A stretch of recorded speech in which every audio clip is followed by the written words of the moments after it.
Olá, boa noite a todos. Eu sou a Rachel Coelho e esse é o Dois Coelhos Conversa, que hoje recebe a atriz, diretora, professora, minha amiga, Márcia Costa. A gente já tentou várias vezes começar essa live e infelizmente hoje a internet não está nos ajudando, então a gente vai tentar mais uma vez e vai fazer como der, tá? A gente não estava conseguindo ver a imagem da Márcia, só estava ouvindo. E se isso acontecer dessa vez, a gente vai continuar mesmo assim. Márcia, a ideia desse papo que eu estou fazendo desde o ano passado é um registro mesmo, né? É tentar preparar um material assim para a posteridade, né? De ter um pouco do registro da história e da trajetória de artistas e produtores daqui de Maringá. Então, embora você não esteja nesse momento morando aqui, queria muito que você me contasse a tua história desde o início, assim, desde que começou o teu interesse, a tua descoberta pela arte. Como é que foi isso na tua vida, sabe? Sei.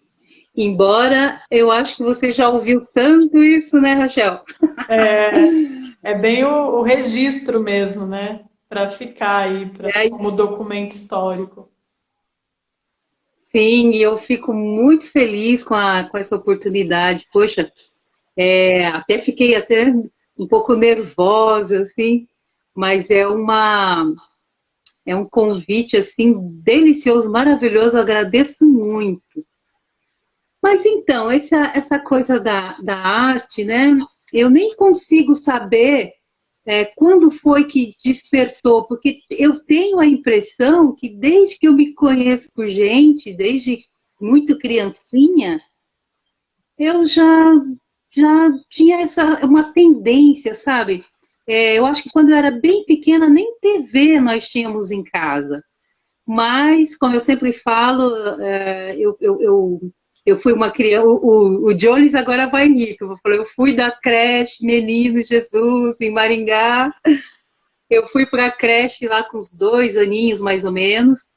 E lá a gente tinha muita oportunidade, assim, com fantoches, aqueles disquinhos coloridos, que a professora ia colocando aqueles slides.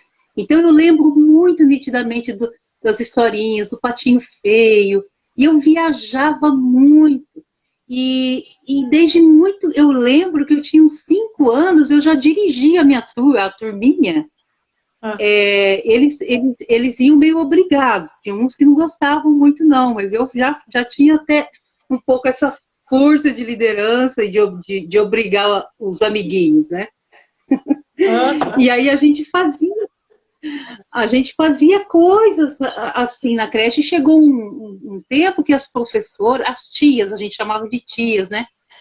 As tias pediam para eu fazer as apresentações nas datas comemorativas. Então, antes de entrar no colégio, na fase escolar, eu já criava umas historinhas, botava meus amigos, a gente ficava tudo de costa, falava baixo, não tinha nenhuma preparação.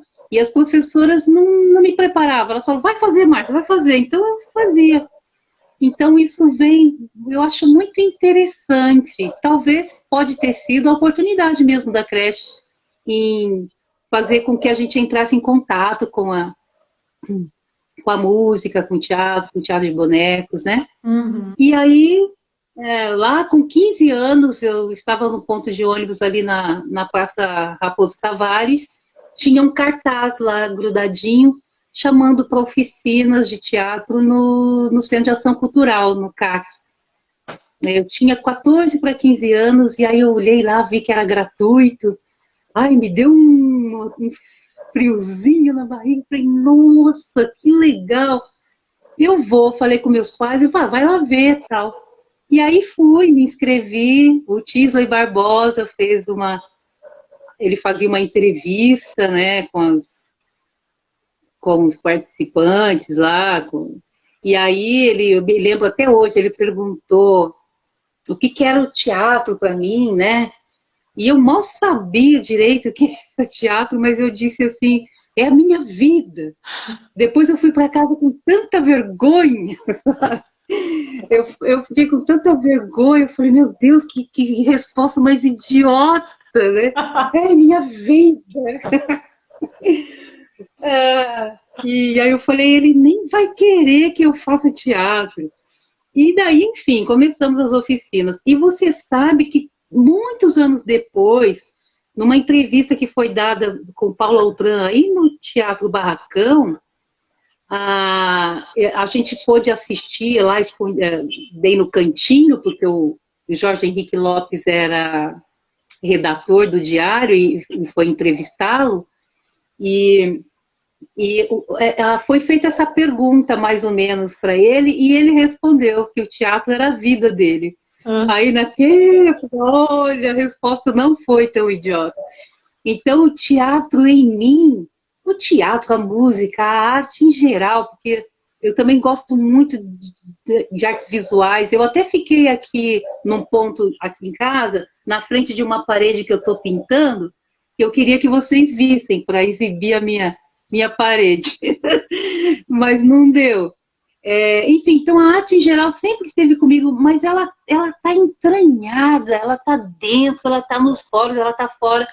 Então, eu percebo que quando eu digo vida, né, quando eu disse sem saber direito, ela se confirma até hoje, nos meus cinquentão. Massa. E aí, esse curso de teatro no CAC foi um marco, assim. Então, como é que foi esse período? Que peças vocês fizeram? Que experiências vocês tiveram? Pessoas que você conheceu? O que que você destacaria dessa vivência? Então, foi a primeira mudança de percepção foi com essa experiência no CAC, porque, né, antes eu tinha lá aquele histórico da creche, da escola e do bairro Ney Braga. Lá no CAC eu começo a entrar em contato com o que era expressão corporal, o que era respiração, né? A gente muito estudo, aí a gente já de cara começou a ler a Ilíada, a Odisseia, vamos saber quem é Homero. Foi um universo grande demais. E os amigos também nossos lá dessa época, nós éramos muito criativos. O Tisley disse que gostou muito desse período lá, porque a gente gostava, parece que todo mundo tinha essa mesma perspectiva da arte, como eu digo, de ser arte, ser a própria vida. Porque a gente estudava e ensaiava o tempo inteiro. A gente ficava mais no CAC, mais fazendo experiências, exercícios, do que em casa. Foi uma época que meus pais falaram, meu Deus, onde a Márcia está? Tá no teatro. Então lá a gente experimentou muito, a gente fez muita improvisação. E dessas improvisações todas, a gente montou em 86 o Canal Zero, que era uma peça de esquetes, várias esquetes assim cômicas, criticando o que a gente via pela TV. Então a gente pegou todos os setores da TV e criamos essas esquetes, essas cenas. E apresentamos muito, ficamos apresentando o Canal Zero. O primeiro festival que a gente foi lá em Jacarezinho, e ganhamos o melhor espetáculo pelo júri popular, mas a banca disseram, olha, vocês não vão ser premiados porque são muito jovens. E quase que eu peguei o prêmio do cemitério de automóveis e joguei na cabeça desse cara da banca. Uhum. Eu sou muito jovem, pô, dá um prêmio pra gente. E aí, no mesmo ônibus, voltou o cemitério de automóveis com 11 prêmios, e a gente sem nenhum oficial, só a votação popular que ganhamos, mas não tinha nem um bilhetinho dizendo que vocês ganharam na votação popular, sabe? Mas foi uma experiência muito interessante. E eu brinco nessa coisa do prêmio, mas eu acho que foi bom mesmo, sabe? O problema da arrogância e do ego é um negócio muito terrível, principalmente para minha pessoa. Então é sempre muito bom ter uns caldos que você para saber que você não está pronto, não está pronto, não está pronto nunca, né? Tem que sempre ficar melhor.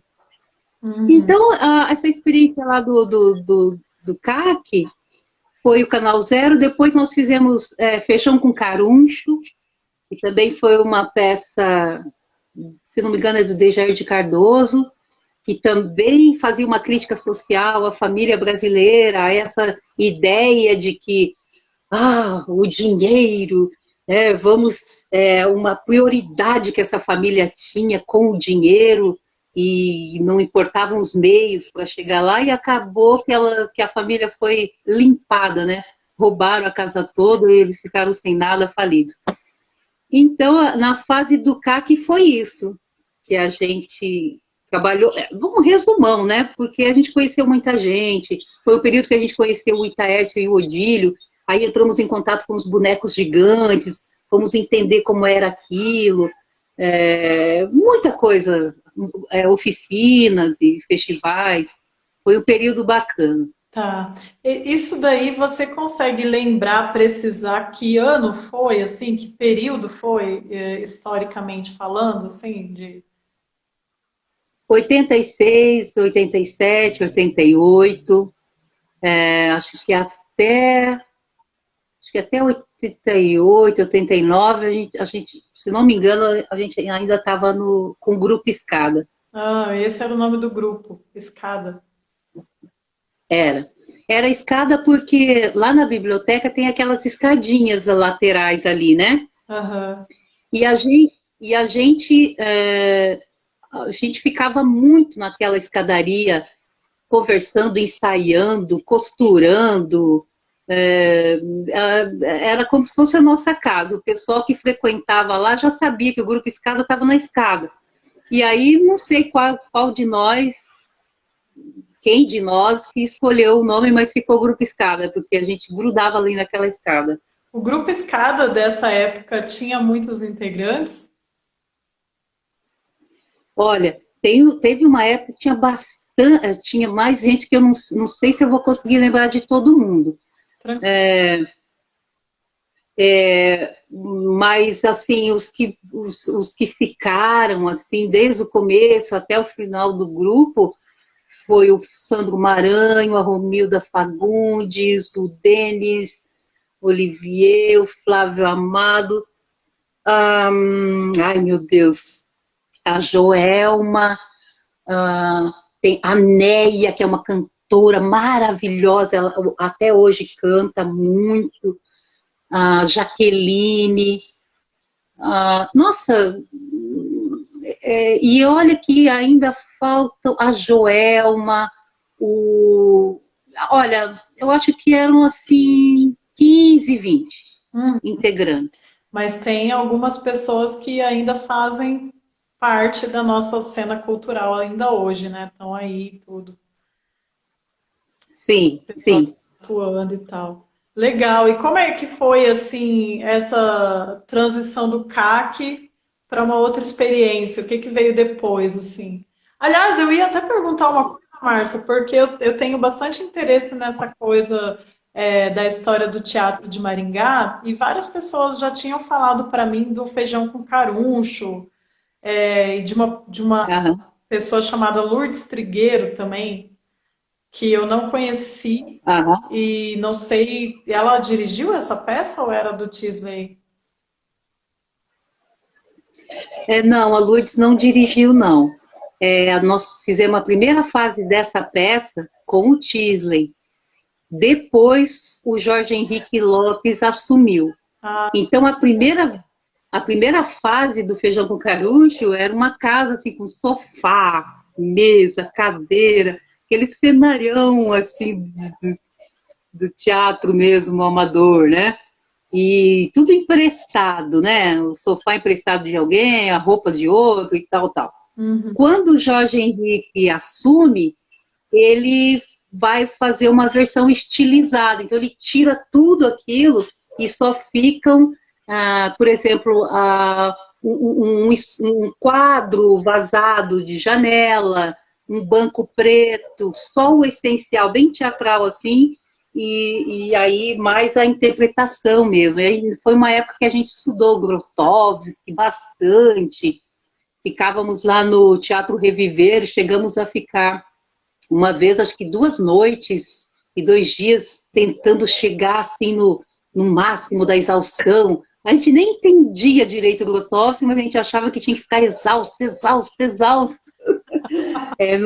Não dormir. A gente fazia uns experimentos lá. Mas o que foi interessante é que a gente descobriu que no Feijão com Caruncho o essencial era o ator. Então foi bem como se tivesse tirado um peso visual das costas, limpou aquele palco e a gente garantiu na atuação, entendeu? Uhum. Mas a Lourdes eu não tive a oportunidade não de trabalhar com ela, e nem não conheci muito, mas sei quem é. Uhum. E vocês varavam noites dentro do teatro? Como é que era isso? Porque eu já ouvi essa história de gente que meio que dormia no teatro e tal, coisa que hoje em dia é improvável. Não dá para fazer. Olha, que eu me lembro foi essa experiência. Uma vez, a gente estudando Grotowski, resolvemos ficar horas e horas e dormimos. A gente não dormiu, na verdade, porque o intuito era ficar acordado trabalhando. Então a gente foi ensaiando um dia e noite.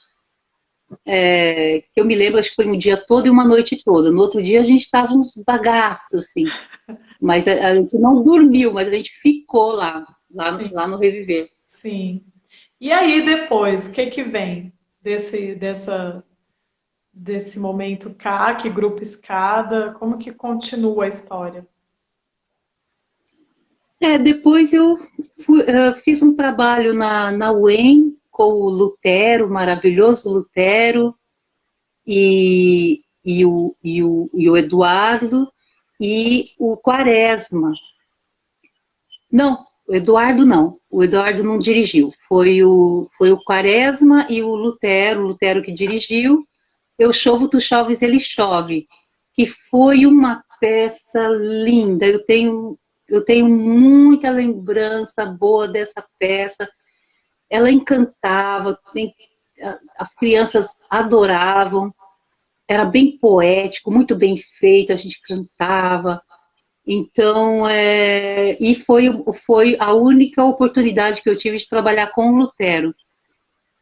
E o Lutero, ele é espetacular, ele é fantástico, ele é um homem bondoso, generoso com o ator e muito inteligente. Ele sabe tratar o ator, sabe? Uhum. Ele faz de uma forma que se ele pedir, a gente vai até o inferno para conseguir fazer igualzinho que nem ele quer.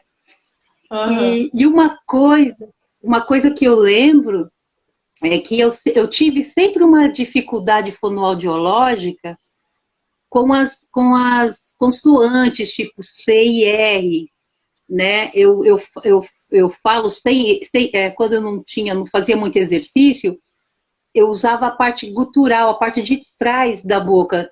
Por exemplo, assim, vou falar criança, criança, ia lá atrás.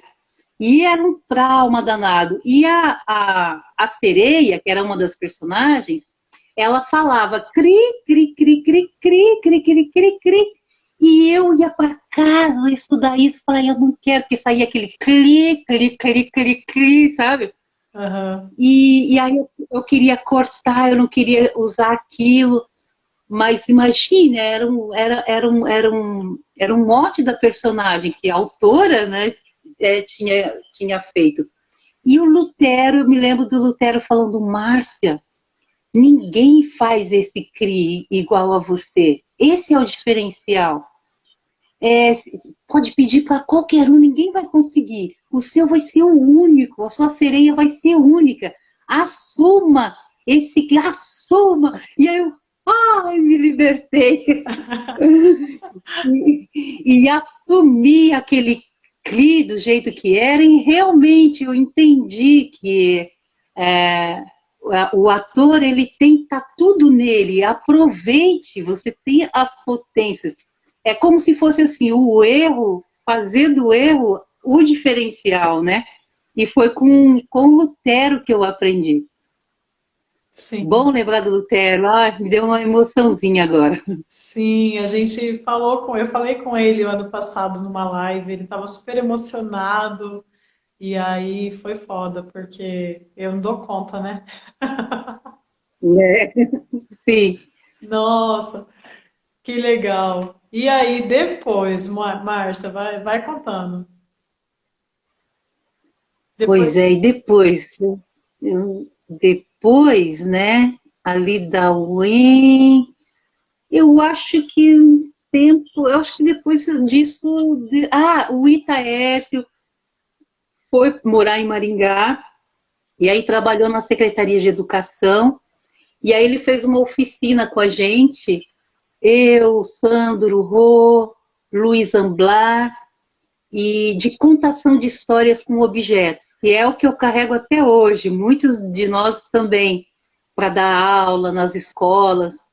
E a gente apresentou essa contação de histórias acho que em todos os colégios municipais, as escolas municipais de Maringá, fomos para festival, viemos para festival aqui em Curitiba,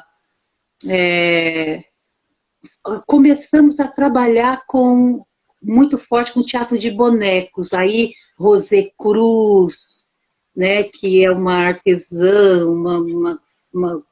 que fabrica coisas bonitas, bonecos, de festival de boneco, nacional, internacional, nesse período aí de o que 91 até meados de 2000, eu acho que eu participei de quase todos, 20 e poucos festivais, então vi muita coisa, fizemos muita coisa com boneco e tal. E aí eu não sei quando. E o Itaércio, eu preciso falar isso, porque o Itaércio também foi daí uma mudança. Né? Assim como entrar no CAC teve uma mudança de percepção, com o Itaércio, outra radical mudança. Eu sempre digo que eu sou uma Márcia também depois de Itaércio, porque Itaércio vai me ensinar, vai me mostrar a beleza e a importância da arte popular, da arte feita pelo povo, da riqueza, da música, da dança, da resistência, né? Aí eu vou aprender que o riso é um ato político de resistência. E esses dias ele me disse que agora fazer festa é uma coisa vergonhosa. Neste momento, ver gente fazendo festa é um despropósito, né? É deselegante. Mas o riso, não se trata da festa, né? O riso, a gente sendo pisado, maltratado. Eu, como estou agora professora, você percebe assim a maldade mesmo, de todo um poder, sabe, de toda a sociedade, em todo esse massacre, a gente lá, vivo, resistindo, montando as suas histórias, contando. Então, com o Ita, eu entrei nesse universo. Tanto é que a primeira vez, ele me mostrou uma música numa cassete, sabe? uhum, Aquelas fitas cassete. uhum. Ele me mostrou num gravadorzinho um boi, acho que era o boi de Pindaré, lá do Maranhão. Eu não falei nada para ele, mas eu ouvi aquilo e eu falei, gente, que coisa horrorosa, que ruído, né? A primeira, a primeira impressão que eu tive, eu falei, nossa, de sujeira, de ruído, e aos poucos eu fui entendendo e me apaixonei. Eu acho que todo mundo deveria ter a oportunidade de entrar neste universo da arte popular. Porque aí você entende, aquilo não é ruído, ou se é ruído, ele tem um propósito, né?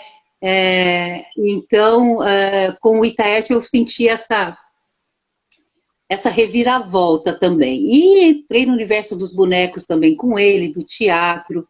A gente montou uma das peças que eu mais me orgulho, a história do homem que saiu pelo mundo afora para aprender a tremer e se arrepiar.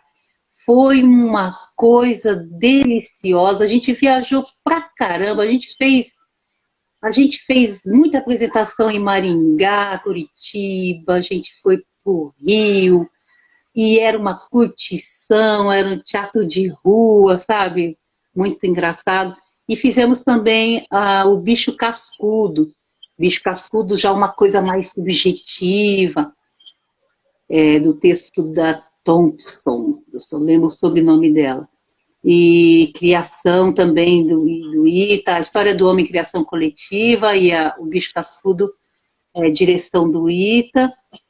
E eu acho que depois disso, eu acho que fui para Curitiba. Uhum.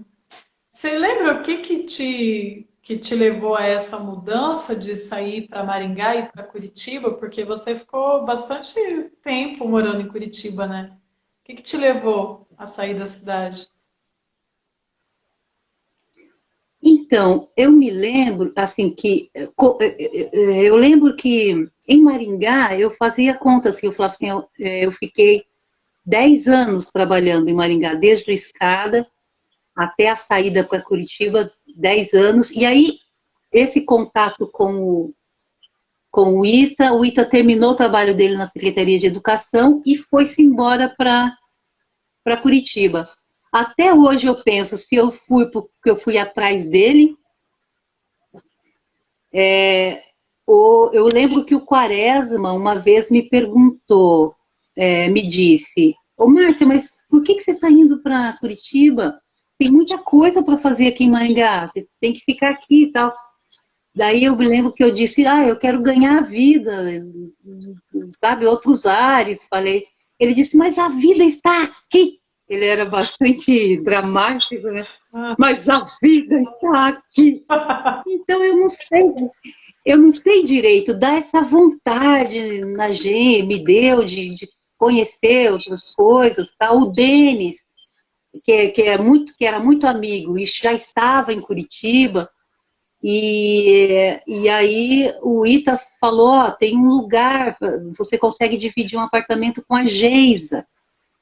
Então eu já cheguei em Curitiba conhecendo a figura, Geisa Costa, maravilhosa, e dividimos um apartamento ali bem em frente ao Shopping Miller.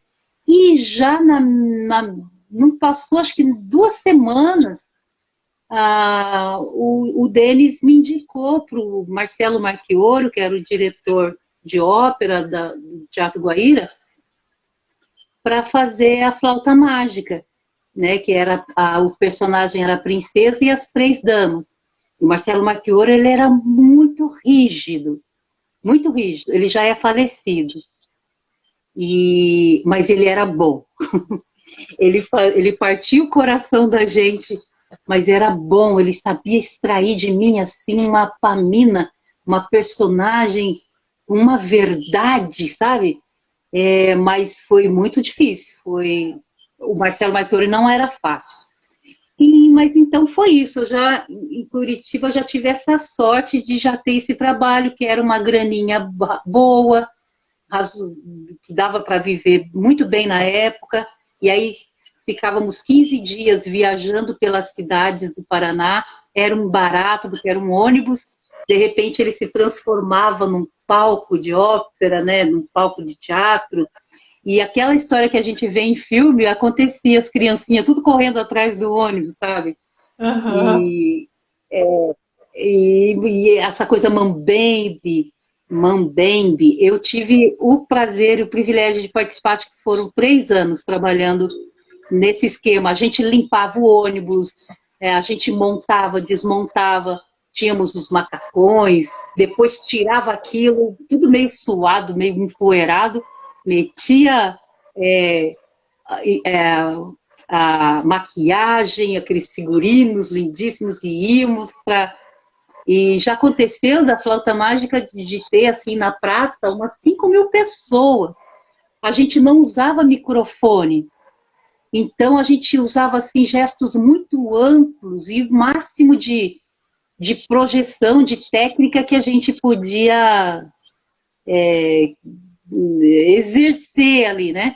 E provavelmente o povo não escutava. Eu tinha nítida certeza que o último lá daqueles 5.000 estava me ouvindo, estava entendendo.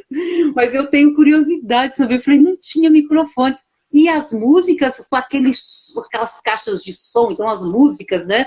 A ópera da flauta mágica, não, aquela altura toda. E daí, na hora que a gente vai falar, acho que devia ter uma diferença muito grande, assim. Mas não lembro de ter visto ninguém reclamar, porque eu acho que a gente tinha muita pantomima também, sabe? Aham. Era tudo bem amplo, bem colorido, a gente abria a boca o máximo que podia. Então, eu acho que, olha, foi fantástico, fantástico. E fizemos o aniversário de 500 apresentações.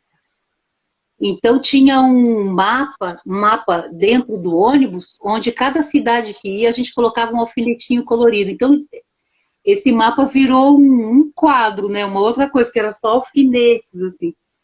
Foi bem legal, Hum. bem legal. Tinha um espetáculo que você falava que eu acho que tinha um mapa do Paraná no cenário, era uma coisa assim? Ou eu que estou É, trocando as ideias com esse mapa aí? não, era assim, era o Palco Paraná, que foi um trabalho que foi feito pela Fundação Cultural. Então, lá onde era aquele circo, sabe? Onde tinha também aquele circo em Curitiba, lá onde tem a casa do governador, qual o nome daquilo?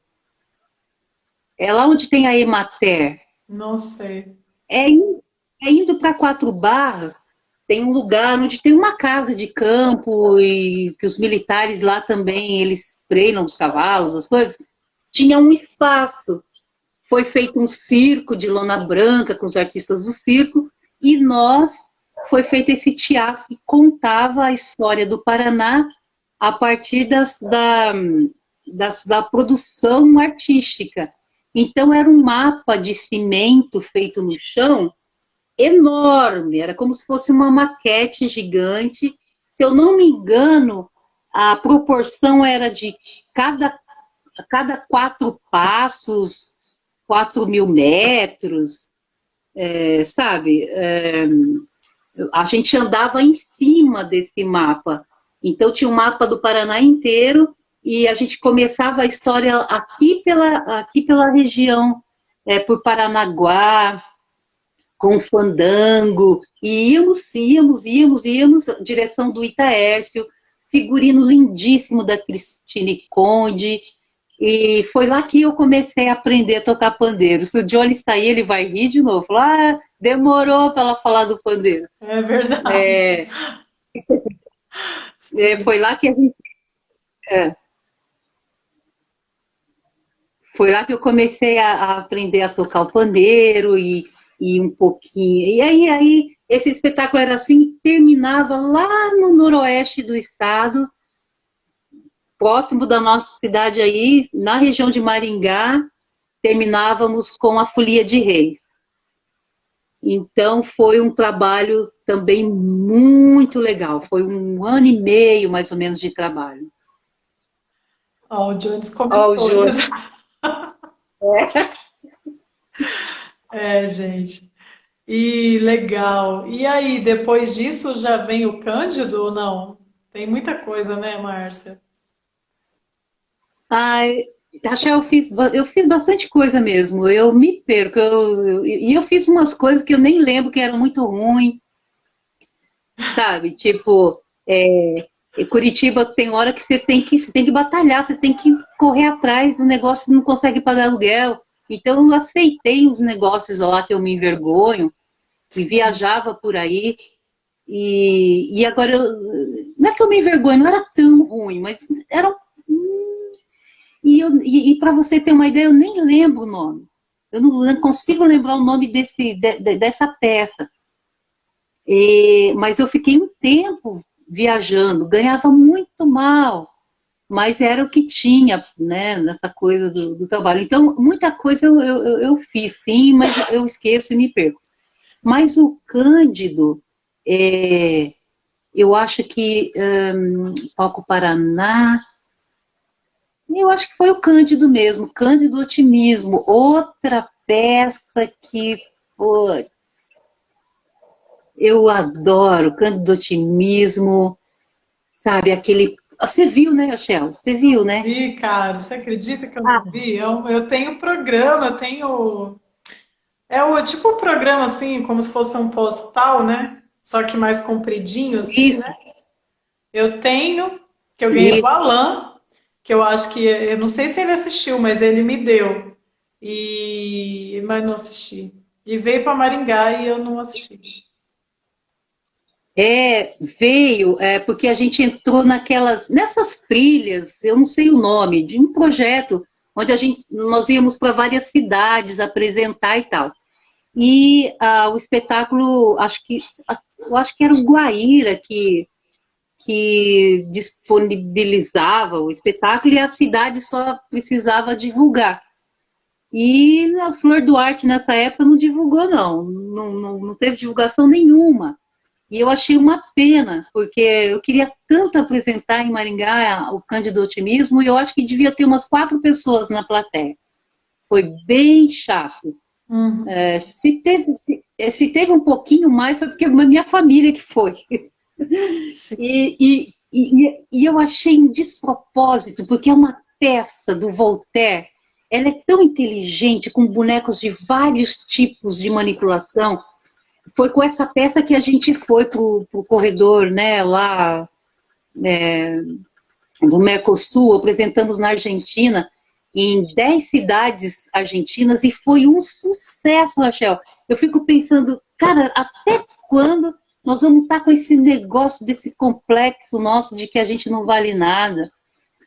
Na Argentina, a gente percebeu o quanto a peça era interessante, sabe? As pessoas lotavam e uma avisava para a outra, iam para a cidade vizinha para assistir, lotavam o camarim, conversando com a gente, porque Cândido Otimismo levanta inúmeras discussões sobre o comportamento, temperamento humano. Então, essas coisas que acontecem em Maringá me deixam assim muito triste. Mas Cândido Otimismo foi também uma experiência bem legal. A gente viajou pra caramba, apresentamos muito e foi sempre muito, muito legal. Uhum. Eu acho que aí a gente já vai chegando mais ou menos próximo de quando eu te conheci, né? Que eu te conheci com A Vida é Sonho. Foi meio. É, É porque tem que pular, né? Não vai dar para falar de cada coisa feita e tal, porque a gente sabe que é, são 30 anos, né? Muito tempo, então não dá para estar em todo não, mas ponto. Eu acho que você pode ir destacando também algumas coisas que você queira lembrar, e é isso. a vida é sonho. Eu chamo a vida é sonho do espetáculo medonho, porque era um monólogo, foi o meu primeiro solo, nunca tinha feito. E foi um negócio tão esquisito, você tá no camarim sozinha e tal. E era um texto denso, um texto difícil, mas um texto maravilhoso, né? Do Caldeirão de la Barca, A Vida é Sonho, adaptação da Cristine Conde, adaptação em direção e figurino, preparação corporal do Itaércio. O corpo nessa peça era milimetricamente pensado. Então era um espetáculo muito... Eu sentia assim, que ele era um espetáculo pesado em todos os sentidos, porque todo o trabalho corporal foi pensado para ser como se eu fosse uma pedra, uma rocha, uma montanha. Tanto é que o espetáculo começava comigo de costas, as minhas costas representando uma torre, né? E essa peça, ela era muito, era boa, mas para mim era muito difícil de fazer. E eu lembro que eu participei do Cena Breve, na verdade, tudo que eu fiz Cena Breve foi o primeiro, vamos dizer assim, prêmio que eu tive, assim, na vida, assim, foi no Cena Breve, porque lá tinha uma banca e eles escolhiam, né, o trabalho, e Cena Breve foi escolhido como o melhor espetáculo daquele ano, a votação pública também, então foi um negócio fiquei muito contente, muito feliz. No outro dia tinha o debate, e aí tinha, eu não lembro, eu sei que estava o Márcio, e tinha umas duas pessoas, assim, da banca, que eram de São Paulo. E aí a gente ia para o bate-papo no outro dia, para conversar sobre, e foi uma choradeira, foi uma choradeira. Eu vi aquelas pessoas tão importantes, né, que estudam, pesquisam, são críticos de teatro, chorando, falando comigo, de tudo. Eu falei, nossa, não é que o negócio é bom mesmo? E eu também me emocionei muito, chorei, foi um negócio espetacular. Aí depois, eu acho que a última vez que eu apresentei, se eu não me engano, foi em Maringá, e eu resolvi daí encerrar. Apresentei e daí parei com a Vida é Sonho, porque estava difícil para eu continuar fazendo.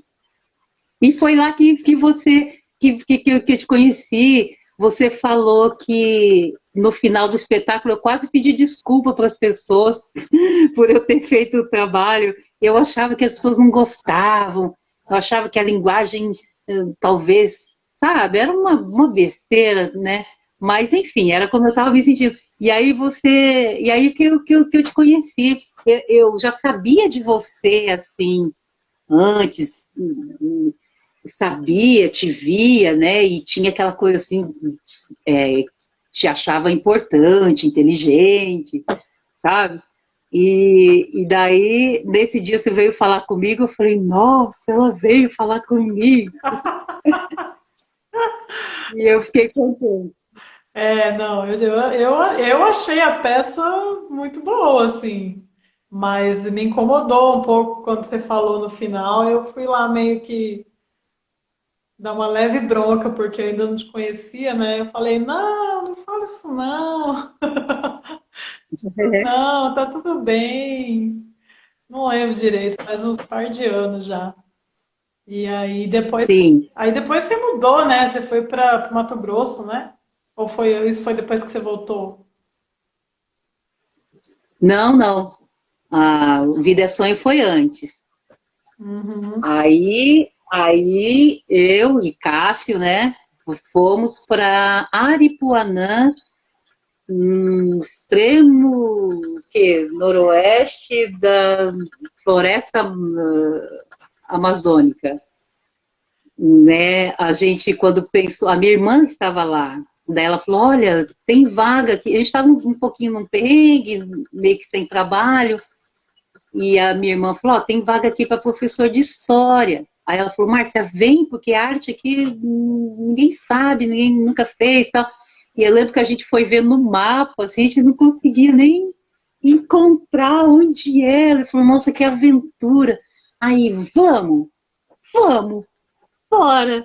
E aí fomos, a primeira vez a gente foi de ônibus, acho que foram uns 3 dias de viagem, uma aventura mesmo. E o lugar é maravilhoso. Aripuanã tem cachoeiras assim épicas. Tem a Cachoeira das Andorinhas. Lá também é sítio arqueológico. Lá também a etnia indígena Arara. Tem mais. Qual é a outra? Arara. Marajó, Tapajós, não lembro, enfim. Né? Ah, cinta larga. Cássio me soprou aqui.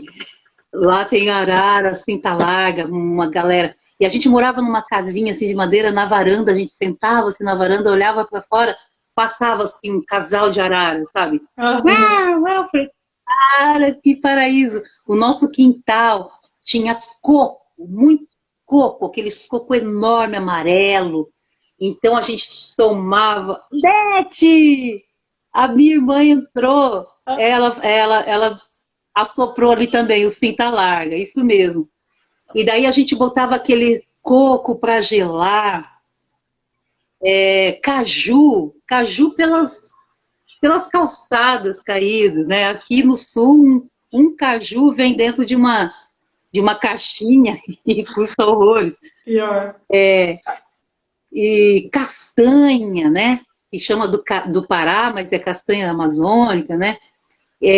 O sorvete de cupuaçu, uma coisa deliciosa, maravilhosa. Enfim, e assim, nas merendas. Aí eu trabalhei na escola, com teatro, fiz muita coisa lá. A secretária de educação me deu carta preta.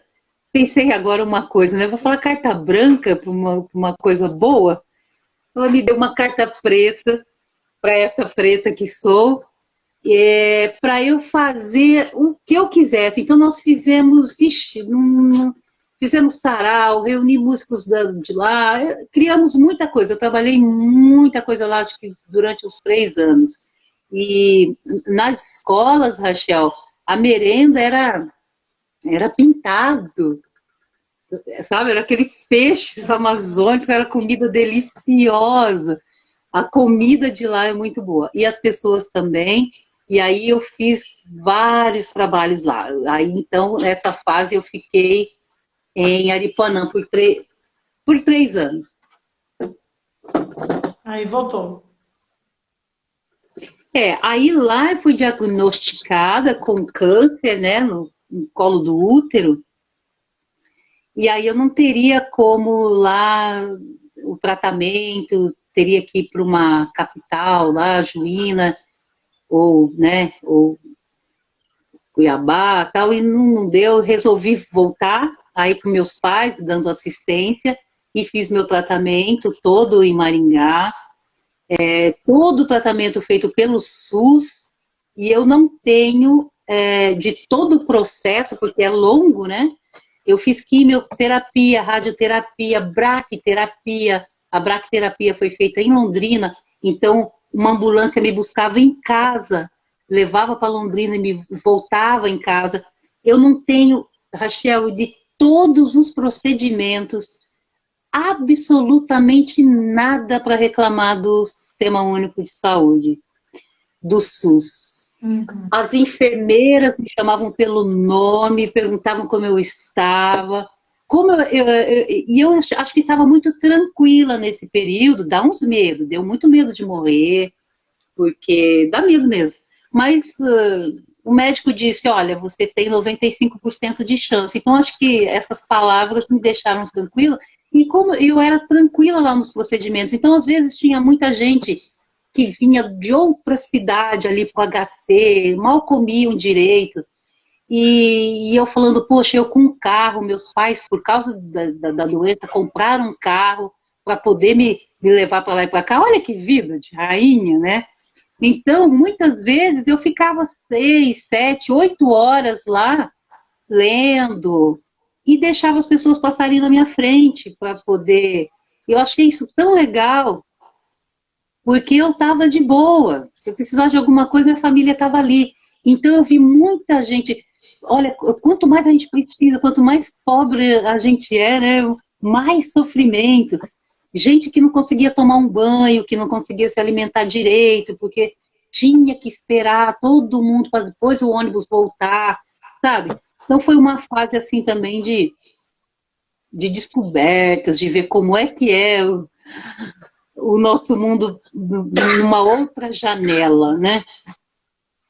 Então eu passei esse período em tratamento e depois, logo depois, eu acho que aí eu já Eu não lembro, eu acho que eu não fiz nada, não. A gente só foi fazer coisa juntos quando eu entrei para a universidade, né, para a UEM. Então, em 2013 que eu entro no curso de artes cênicas na UEM. Sim, a gente começou em 2014, eu acho, né? A trabalhar junto. Que foi quando É, começou o processo do Tempos de Cleo, né? E aí acho que você começou a fazer o Chetá, que você fazia eu acho sozinha. que Então. o Chetá eu fazia, mas aí eu acho que daí depois você entrou, né? Antes do tempo de Cleo, né? Nós fizemos Sim, Chetá, né? sim, é que você começou fazendo sozinha, depois você começou a fazer com um músico, né? Que foi o Rafael, e depois teve uma ou outra apresentação com outra pessoa, né? Que teve o Caio. É, Eu acho que no e começo também eu tinha, fui, né? Não tinha outro músico, era só você, né? quando eu iniciei, né, comecei a fazer o Chetá, era aquela coisa também que parecia muito amadora, né? Na questão, a Beth está falando do Alto de Natal, teve o Alto de Natal, mas eu acho que o Ah, Alto de Cidade Natal acho que foi bem pra Menina! cá. É verdade. Dois- Nessa tem o Cidade Menina. 2013 teve o Cidade Menina, depois a gente fez aquele Alto de Natal, o Boi e o Burro a Caminho de Belém. Foi o nosso primeiro trabalho, na verdade. E 2013 e 2014 veio o processo do Tempo de Cleo, que a gente estreou em 2015, porque na verdade foi um tempo longo aí, né? Teve o edital. Mas o que eu queria falar do Chetá é que eu fazia sozinha, com uma telinha lá de papel, não sei o quê. Quando entra a Rachel, tudo muda, né? Aí a Rachel deu um plim, e a gente tem uma árvore linda, aí já o músico, a preocupação com a iluminação, aí a produção chegou. E Chetá foi também uma experiência que eu gostei muito, sobretudo quando a gente foi lá para o SESI, em Londrina, os Chetá puderam assistir e lá discutiram, conversamos e tal.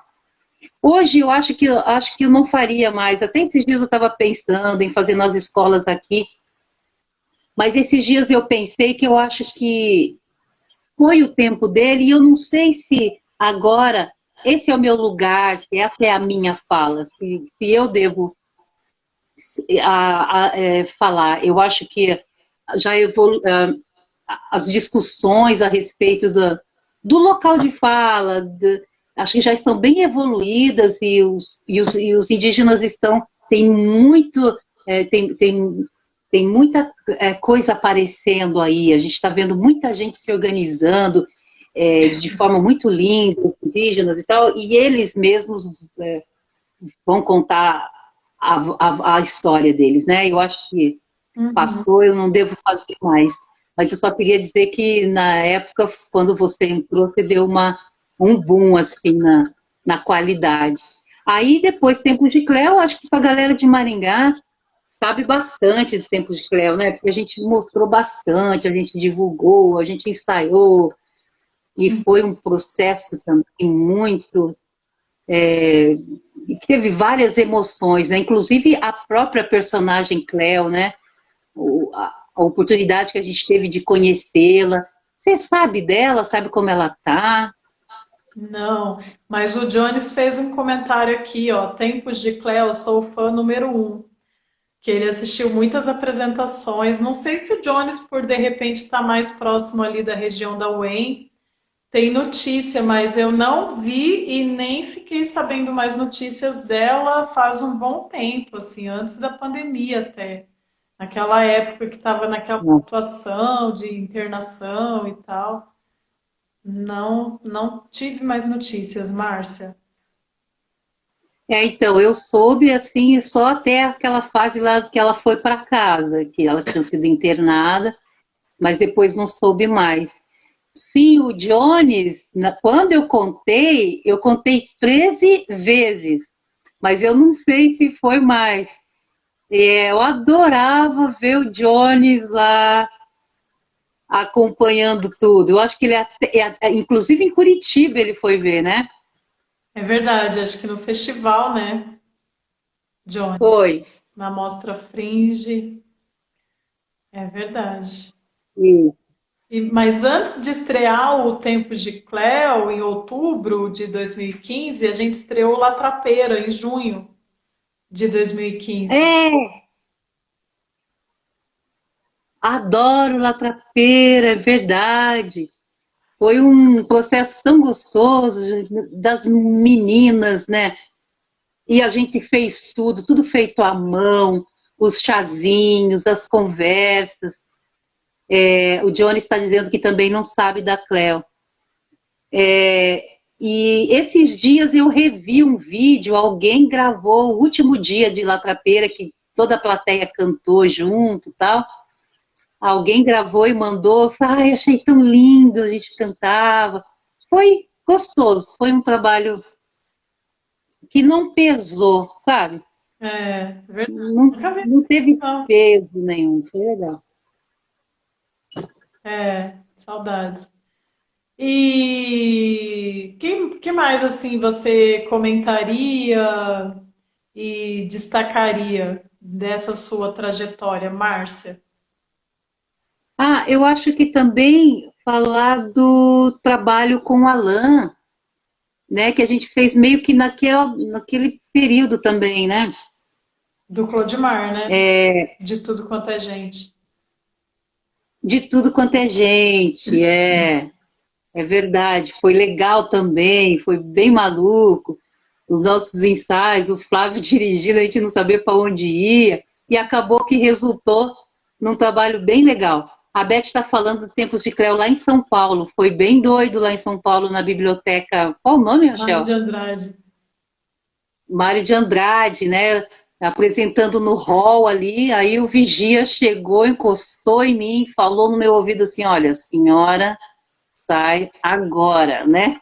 Alguma coisa assim.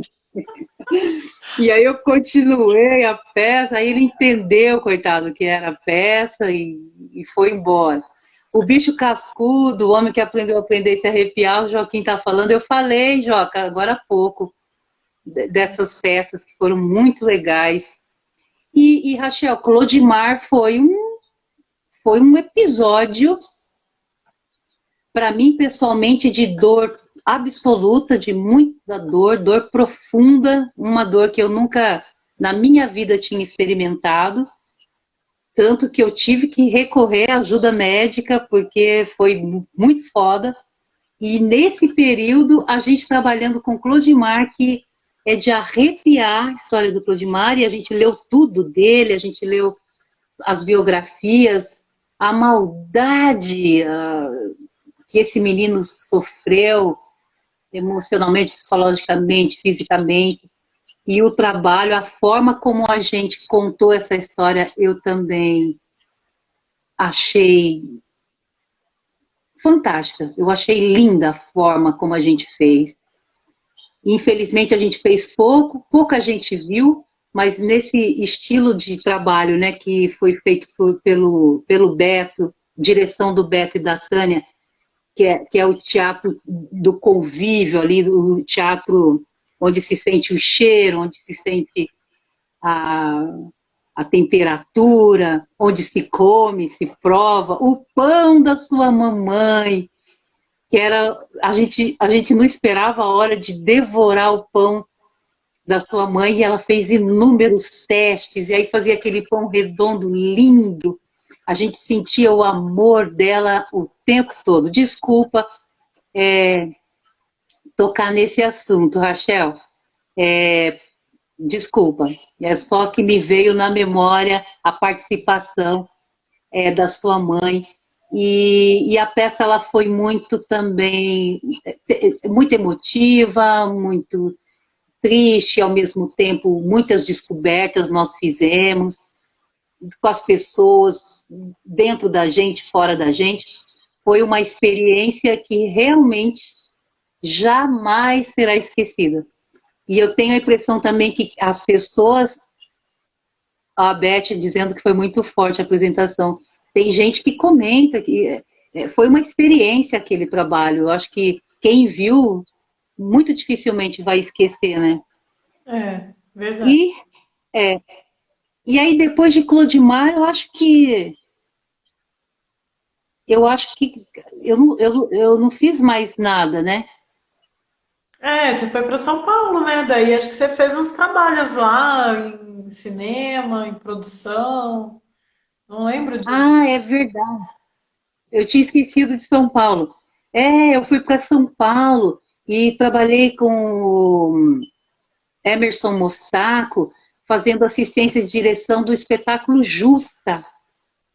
Uhum. E aí a gente viajou, também fomos para Minas, fizemos os Sescs lá de São Paulo. O elenco era a Yara e o. Não lembro o nome do outro ator, meu Deus, ele vai me matar. Ele é do grupo Galpão. Maravilhoso, ficamos muito amigos, assim. A É Yara, Rodolfo, para não quem é? não sabe, o Rodolfo, isso. Rodolfo. Bom, até, eu falei, ele vai me matar, até parece que ele vai ver, né, essa live. Mas é bom eu não ter, é bom, você me salvou. É o Rodolfo e a Yara. A Yara, para quem não sabe, é essa que está fazendo a mãe da Tata Werneck nessa série que está rolando aí na Chipá. Globo. Isso. É A Yara Yara, que Novaes, é a né? mãe. Isso, Yara Novaes. E aí, com eles também eu aprendi bastante, porque eu participava dos ensaios, mas eu fazia assistência de produção, cuidava de camarim, de correr atrás de comprar os conhaque para o Rodolfo, enfim, fazia esses corre. Mas também ficava junto com eles nos ensaios. A Yara pedia, eu achei tão fofinho, uma vez eu dei um palpitezinho lá de uma coisa da cena, e daí ela veio, ela falou, não, vem ver, mas como é que ficou? O que você acha? Eu achei fofinho, fiquei fazendo essa troca com ela, assim, achei bem legal. E acho que de importante foi isso, é, em São Paulo, foi descobrir aquela cidade. Eu achava que eu era assim, que eu ia ter tanto medo, né? Eu achei uma provinciana em São Paulo, mas rapidamente você já entende aquela malha de metrô, e com os dispositivos agora de endereço. Eu fui sozinha para altos lugares, conheci muita coisa, me apaixonei por São Paulo. Aham. São Paulo, se tivesse um trabalho legal e fixo, eu ficaria, sabe? Que é uma cidade. Só que agora tudo mudou, né? A pandemia veio e deu uma bagunçada em tudo. Mas, ó, não é por nada, eu achei São Paulo a minha cara. E o que que aconteceu? Você foi pro trabalho? Ou foi Cássio? Quando eu te encontrei, você já estava aí. Nem fiquei sabendo como foi essa volta de São Paulo e tal.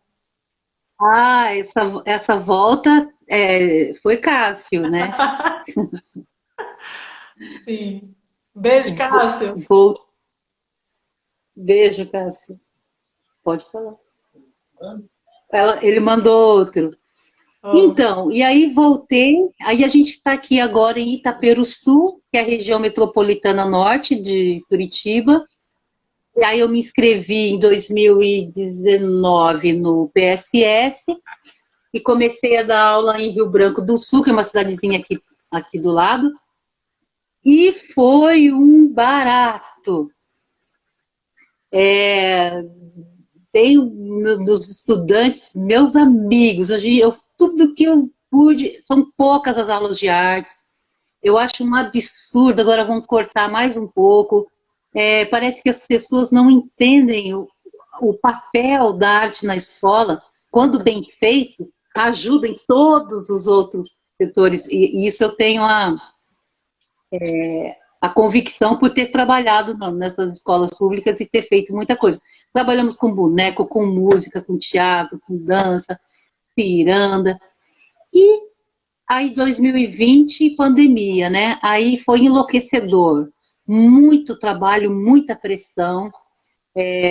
Fomos taxados de preguiçosos, de vagabundos, mas eu nunca trabalhei tanto como em 2020, porque muitos estudantes entravam à 1 da manhã, à meia-noite, e eu estava atendendo, porque no outro dia era outra demanda. Então, aulas online, correção, foi um trabalho, assim, bastante intenso. E na questão da arte, né, eu tenho um desejo de fazer o trabalho que eu até te falei sobre a Lélia Gonzalez, porque a Lélia Gonzalez é uma intérprete do Brasil, né?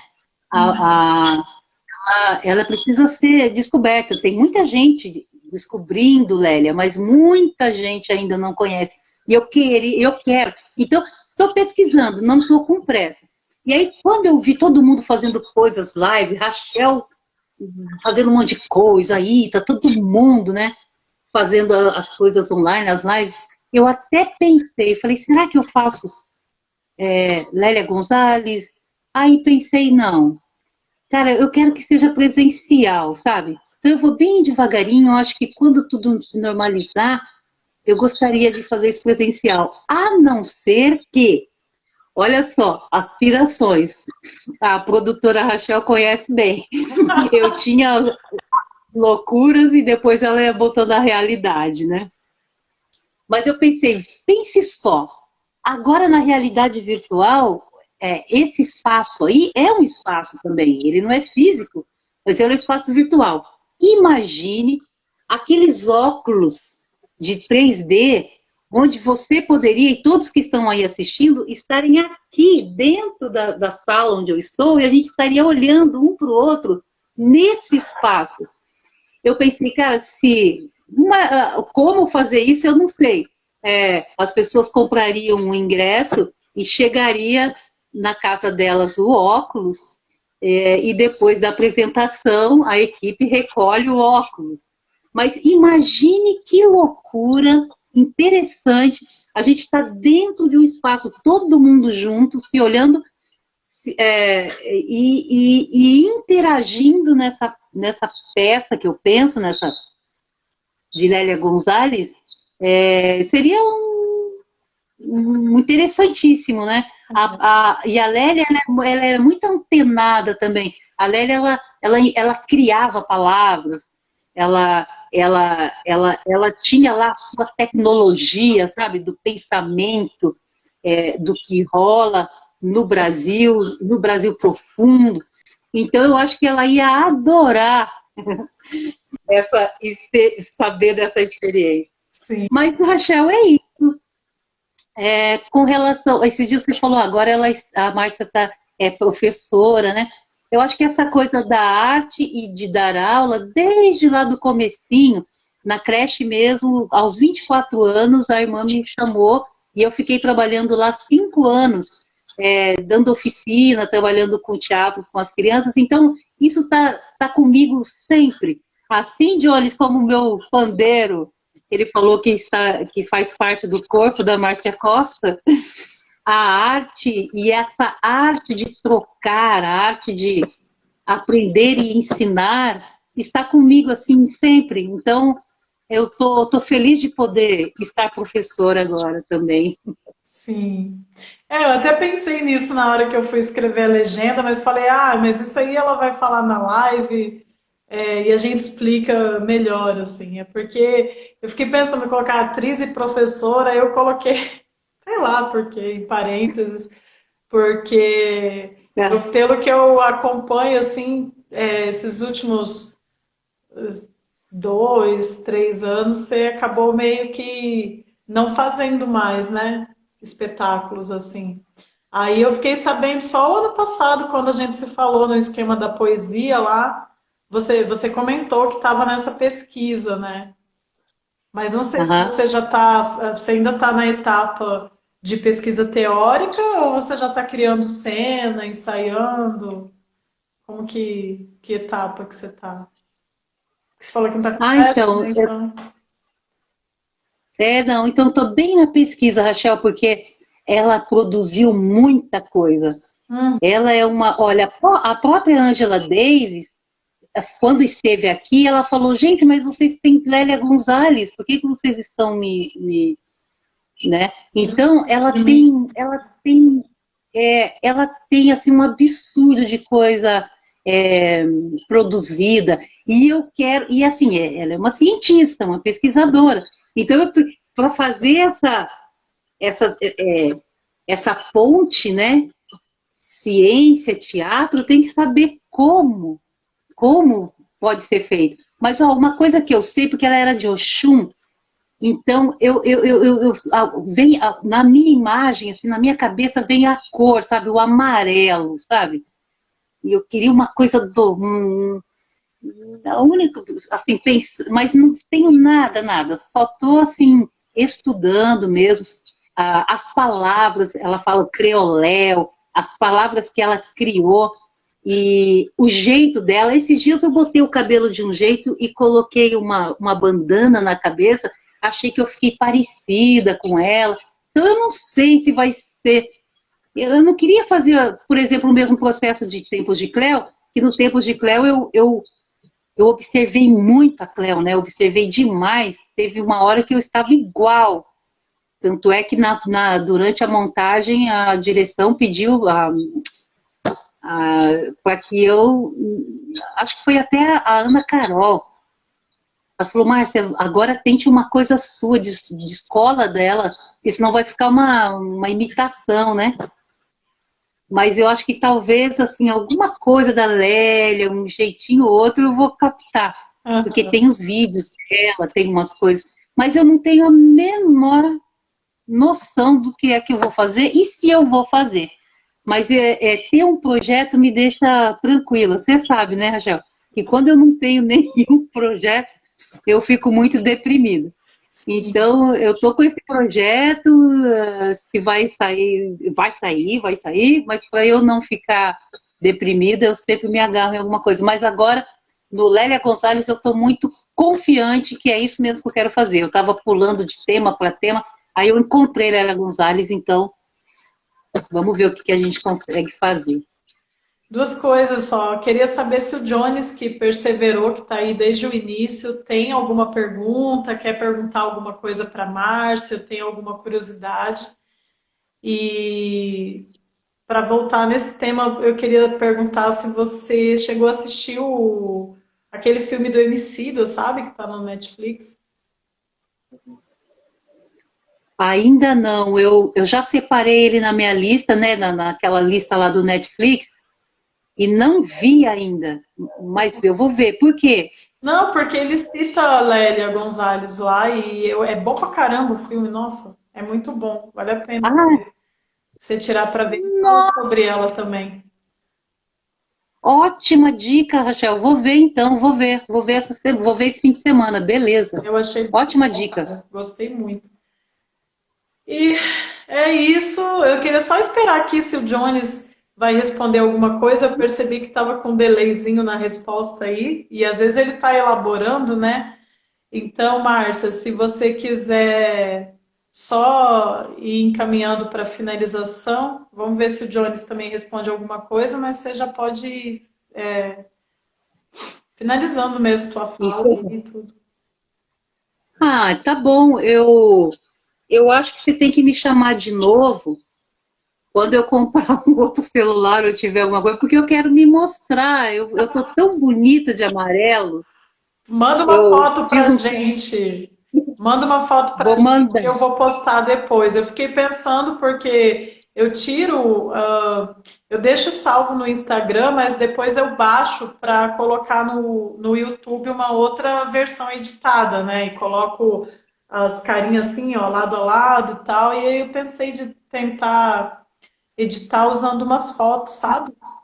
Para não ficar assim. Ah, então tá. E o É para Johnny fez virar a um pergunta aí. podcast. Tem Ah, podcast também, os podcasts estão na moda, né, gente? Não dá para reclamar, não. Mas o Jones fez a pergunta do que você acha do teatro online. Teve um debate aí, né, na cidade, no país, se teatro online é teatro, ou é cinema mal feito, ou sei lá o quê, né? O que você acha? ai, é teatro, né? A gente vai a gente pode chamar ali um trabalho híbrido, vai ser lá uma arte integrada, né? Mas, cara, é teatro. Se a gente consegue fazer teatro nesse momento fora do espaço físico, presencial? Não. Então, o que nós estamos fazendo lá é teatro. Eu vi um pouco o trabalho, né, que você... Foi só em cena mesmo, né? Uhum.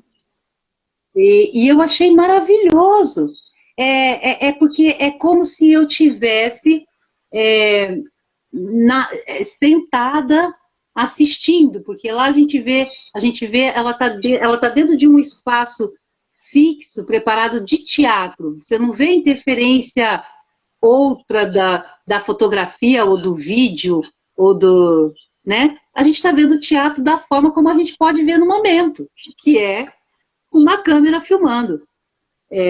Então, não sei, não participei da discussão. Você viu E eu Entre acho que essa Linhas, pessoa. né? Eu acho. Eu adorei. Ela é... Foi o Entre Linhas, ela arrasou. E para mim, eu me senti no teatro, porque eu comprei o ingresso, chegou a hora, ao vivo, eu sentei a cadeira e assisti num espaço que era aquele espaço lá que seria se fosse de forma não remota. E tem uma coisa também, eu acho que se a pessoa fizer alguma coisa e falar é teatro, fala, tá bom, é teatro. A pessoa que nomeou, ela falou que é teatro, é teatro. É a forma como a gente está conseguindo ver no momento. Uhum. O Jones fez aqui um outro comentário. Lembro que a Márcia já dizia na época da UEM que o teatro previa alguns acontecimentos históricos no Brasil. E na época era fora Temer e a coisa já estava terrível. KKKK. Queria que mais. Ai, meu Deus, tá lento aqui o negócio também para mim. Queria que mais a Márcia comentasse sobre isso, sobre o teatro e essa atualidade caótica e histórica que estamos vivendo hoje na sociedade e política. Beijo pro Joca, que Então, vai sair ver a live depois, assistir toda. Beijo, Joca.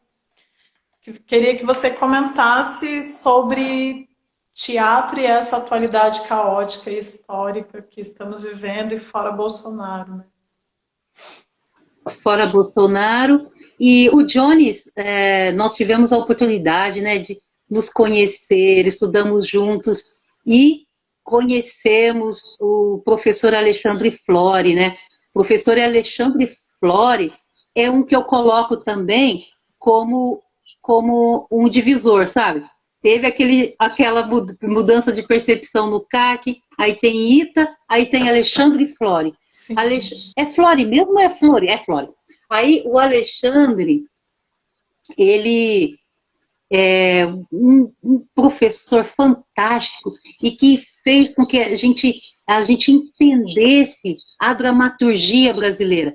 Então, Jones, a gente sabe bem que desde Martins Pena, desde a pornochanchada, a gente já sabe de muito da nossa qualidade brasileira, sabe? Muito do nosso temperamento, nosso comportamento, desde Macunaíma, onde o que a gente percebe é que o Brasil, ele não é nem, o brasileiro não é nem imoral, ele é amoral, como a gente vê e toda essa dramaturgia, toda essa literatura dramática que a gente estuda, crítica, que nem precisa ser só crítica, a gente já vem o desenho de pessoas preconceituosas, de pessoas ignorantes, de pessoas que... Eu fui formada achando que nós éramos dóceis, que nós éramos assim... Quando você vai ler na literatura histórica, pelo menos da minha geração, de que a gente não é racista. Nós somos um povo miscigenado e um povo muito doce com o outro, que a gente aceita as diferenças. E, na verdade, tudo isso é uma mentira. Se tem uma coisa boa nisso, de tudo de ruim que tem, se pode ter uma coisa boa, é que agora desnudou-se muito do nosso esqueleto histórico e político. Agora a gente está bem nu, a gente está conseguindo ver, inclusive a gente mesmo, porque a gente é construído por essa geração. Eu fui descobrir negra com muito mais de 30 anos. Eu não sabia, eu sabia que eu não era branca, mas negra também eu não era. Então eu ficava assim, o que eu sou? Né? Então, e não foi fácil me assumir negra, é muito difícil, porque é tudo cristalizado, foi tudo muito cristalizado. Então a gente fica com é como se a gente tivesse com um porrete, um facão, desconstruindo para poder, se desnudando, para poder se transformar em outra pessoa. E a gente está vendo isso com a gente e a gente está vendo os horrores aí. Está acontecendo coisas horrorosas. As pessoas perderam totalmente a vergonha na cara. As pessoas não têm ética nenhuma. E as pessoas não... Claro, a gente vai ter lá uma parte, mesmo essa parte, que talvez a gente possa se incluir, mesmo nós precisamos não abandonar o nosso crescimento, o nosso desenvolvimento. A gente tem que se policiar o tempo todo.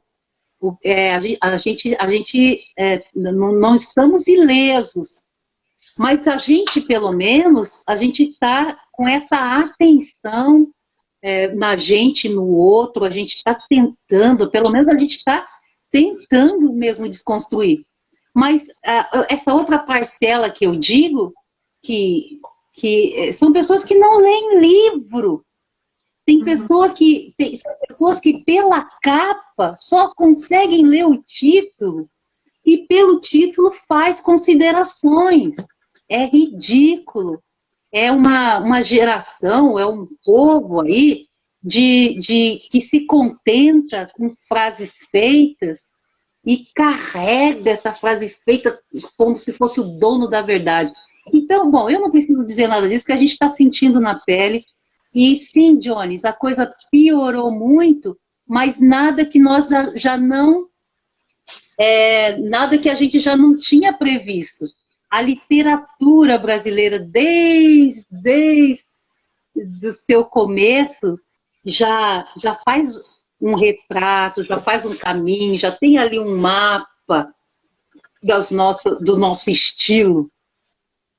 E agora, eu não sei, eu fico pensando, às vezes parece que a gente ganha, parece que, sabe, tá a comunidade internacional toda tendo vergonha do Brasil, e eu achei que a gente estava conquistando espaço, aí dá essa última aí na Câmara, e aí nós acabamos de ouvir aqui um áudio de uma mãe aqui da escola do campo, onde o Castro dá aula, dizendo para a pedagoga que não vai matricular o filho, que não vai tomar, porque a pedagoga perguntou da carteirinha de vacinação, ela falou que não vai vacinar, porque o próprio Bolsonaro falou que você pode morrer se tomar vacina ou ter sequelas, então ela acha melhor não tomar e se precisar, então ela não vai fazer a matrícula e Então, a gente sabe, se a gente tem uma figura, uma autoridade máxima no país que diz coisas desse tipo, ele influencia. Uhum. Você via a forma que a mãe fala, assim, ela é bem simples, ela, sabe, ela não... Mas ela tem uma referência, e essa referência está falando coisas absurdas e tem gente seguindo, então é desolador. E a gente está com mais 1000 mortes por dia, não está fácil para sorrir. E para encerrar, eu quero agradecer muito, Rachel, por você ter me convidado, pelos amigos aí terem ficado. O Jones É, Jones, é o público fiel mesmo. Não era É, só do tempo de crush. Muito obrigada. Eu estou muito feliz, embora a gente saiba que o momento está difícil, mas que o nosso riso seja a nossa arma, que é a nossa arte, que a gente não desista. E eu, só para finalizar, eu estou fazendo pedagogia, né? Encerrei agora o primeiro ano, tenho mais um ano de estudos e engatei uma especialização em ensino lúdico. Eu escolhi pedagogia, Rachel, porque com o curso de artes cênicas eu não consigo trabalhar com os pequenos. E eu adoro as crianças. E eu acho tão estranho, porque artes cênicas você tem a música, o teatro, a contação de histórias, mas não pode, você precisa ter pedagogia. E eu tenho esse sonho, assim, sabe, de trabalhar com os pequenos, já começar lá do começo, fazer alguma coisa para a minha cidade, para o meu país, sabe? Fazer, começar a fazer tudo de novo. O que eu não consegui com os meus sobrinhos por não entender direito, agora está bem direcionado, sabe? Quero trabalhar com os pequenos, quero que eles tenham aquela vontade gostosa de ler, que eles comam os livros, como as minhas tias da creche colocaram esse chipzinho em mim de gostar de ler, eu sempre li muito. Então eu quero agora retribuir tudo que eu já tive dos outros para as crianças. Então, eu só quis dizer que eu estou estudando bastante também para seguir aí com as aulas. E é isso, muito obrigada, eu te amo, um beijo, quero tomar uma com você, com o Jones, com todo mundo. ai, arrasou. Obrigada, Márcia. Obrigada, Jones. Obrigada para todo mundo que ainda está aí. É, apesar de ter, né, tido falha técnica aí, não ter ficado com a imagem, mas foi muito legal. Eu já imaginava que ia ser muito legal, que ia ter muita história, muita informação e tudo mais, e eu estou bem feliz também. A gente está com saudades de você, que você tá longe da gente e a gente não tem nenhuma Márcia aqui. Falta, faz falta demais.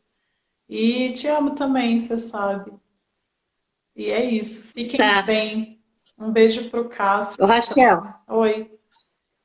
um beijo pro Cássio, tá, Cássio? Só uma coisinha, daí acho que foi a Beth, o Joca, é porque eu não posso ver aqui, mas o Jones e todo mundo que entrou aí, muito obrigada, um beijo, eu não consigo ver quem é, só para dizer, para dar um tchauzinho e um beijo para todo mundo. Sim, passou bastante gente por aqui, mas eu acho que o pessoal vai acabar vendo mais a live gravada mesmo. E é isso aí. A gente mantém contato, então. Se cuidem aí e que a gente possa logo se encontrar para tomar umas. Tá bom? Com certeza, com certeza. E vai ter um gosto nunca dantes experimentado. O Verdade. encontro, o calor, a cerveja. Putz, eu já adorava. Agora assim, está parecendo sonhos sabe, de realização de vida. É, Nossa Senhora, verdade. Um beijo para Gabriele É. Cipolino também, que está aí desde o começo também. Ela amou o papo. Boa noite. Então é isso. Boa noite para vocês Ei, todas, todos. Beijos.